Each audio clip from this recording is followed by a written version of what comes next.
mă doare sufletul? De ce iubirea mea ești tu? De ce mi-e atât de greu? De ce nu pot uita și eu?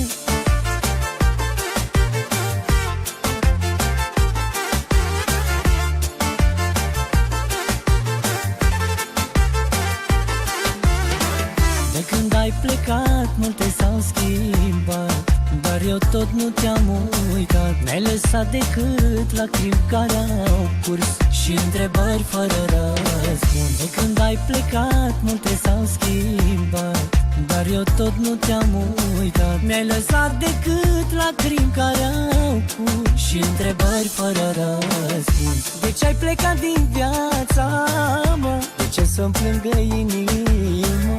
De ce nu te-ai putut opri? Și întrebări tot ar mai fi. De ce mă doare sufletul? De ce iubirea mea ești tu? De ce mi-e atât de greu? De ce nu pot uita și eu?